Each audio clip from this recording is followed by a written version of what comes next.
It was a cold, rainy evening in the small town of Willow Creek, the kind of night when silence echoed louder than thunder and loneliness felt like a second skin. Inside a modest two-bedroom home on Elm Street, 34-year-old Ryan Miller sat hunched over his kitchen table, his tired eyes fixed on the flickering candlelight.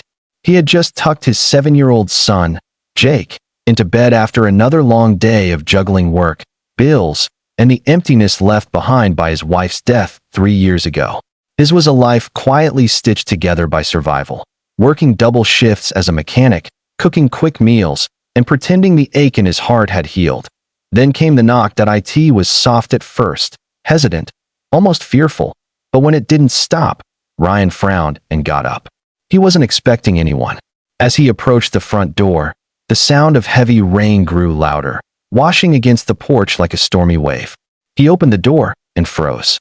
Standing before him were two little girls, no older than 5, soaked to the bone, shivering in the cold. They were identical, blonde hair tangled and dripping, pale faces smeared with dirt, and wide blue eyes filled with pure terror. Before Ryan could even speak, one of them whispered in a trembling voice that would haunt him forever, "Please, sir, they've beaten our mama. She is dying." The words sliced through him like lightning. High voltage. If you believe kindness and second chances can change lives, please take a second to like, comment, share, and subscribe to our channel, because every small act of compassion can spark a miracle. High voltage. Ryan's heart started pounding. "Where is she?" he asked, his voice shaking, but the girls only pointed toward the woods behind the road. Without thinking, he grabbed his jacket and flashlight and ran after them, his boots splashing through the puddles. The rain grew heavier, thunder cracking like an angry drum above their heads. The girls led him down a narrow dirt path that twisted through the trees until, in the faint beam of his flashlight, he saw her, a woman lying motionless by a fallen log, her clothes torn, her face bruised, blood dripping from her temple. She looked barely conscious, her breathing shallow. For a second, Ryan thought she was gone. But when he knelt beside her, she whispered weakly, My girls." Before losing consciousness again, Ryan didn't hesitate. He picked her up in his arms. She was light, frighteningly so, and carried her back toward the road. The girls followed closely, their tiny feet slipping in the mud, sobbing softly.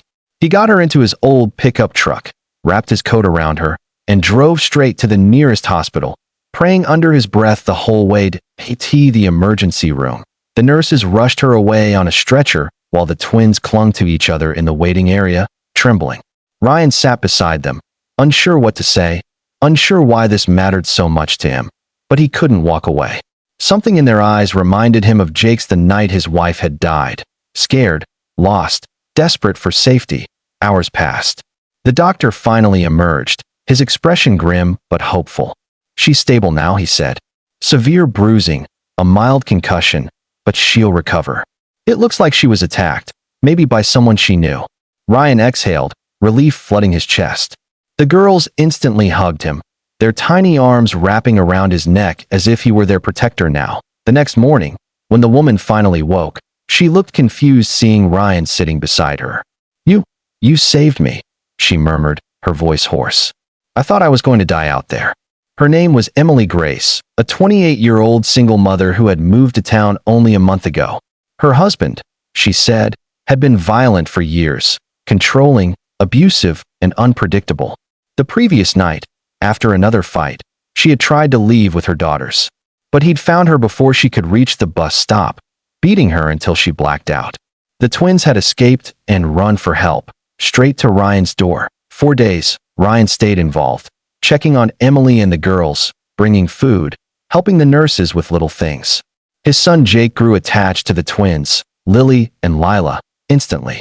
The house that had once echoed with silence was suddenly filled with laughter and little footsteps again.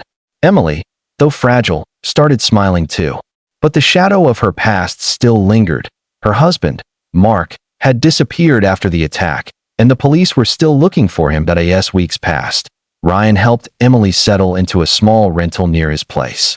He fixed her broken fence, drove her to court hearings, and made sure she never felt alone. Slowly, she began trusting again. One evening, as the golden light of sunset filled the porch, she told him, You didn't just save me that night, Ryan. You saved my faith in people." He smiled softly, though his heart was full of something deeper. He hadn't realized how much her presence, and the girls, had changed him too.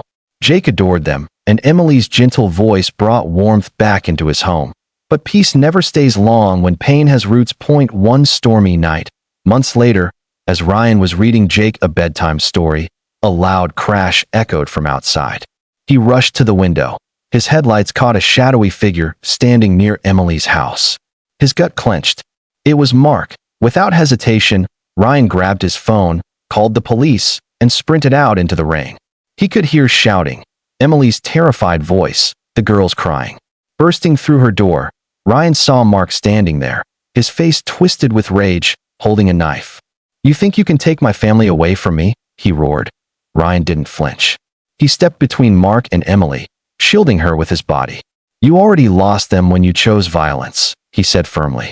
Mark lunged, and a struggle broke out, the knife glinting in the dim light. Emily screamed. The twins hid behind the couch, and just as Mark tried to stab him, Ryan managed to twist his arm, sending the knife clattering across the floor. Police sirens wailed in the distance. Mark tried to run, but the officers stormed in moments later and took him away. The silence afterward was deafening. Emily collapsed into tears, clutching her daughters. Ryan sat beside them, bruised but breathing, his heart pounding with both fear and relief. That night changed everything. From then on, Emily's healing was different. It wasn't just physical, it was the slow mending of a broken soul. And Ryan was there through it all. He helped her file for custody protection, find stable work, and eventually move into a small home near the lake. The girls called him Uncle Ryan, and Jake proudly called them his sisters. Over time, love blossomed naturally between Ryan and Emily, not fast or forced, but tender and real. Two broken hearts had found safety in each other, and three innocent children had found the family they never knew they needed. 1 year later, on a bright spring morning, Ryan stood in front of his house, watching as the twins and Jake chased butterflies in the yard. Emily came out carrying lemonade, her laughter floating in the breeze. The sunlight danced across her face, no longer haunted, but peaceful. She turned to him and said quietly, "Do you ever think about that night?" He nodded. "Every day? Because that knock, the one that changed everything. It reminded me that even when life feels empty, sometimes God sends angels disguised as little girls." Tears welled up in her eyes. "And sometimes," she whispered, "he sends one disguised as a single dad." They stood there for a long moment, hand in hand, watching their children play, the sound of joy replacing the echoes of pain. The storm had finally passed, leaving behind something stronger than either of them imagined. Hope. And though life was far from perfect, it was real, it was healing, and it was theirs.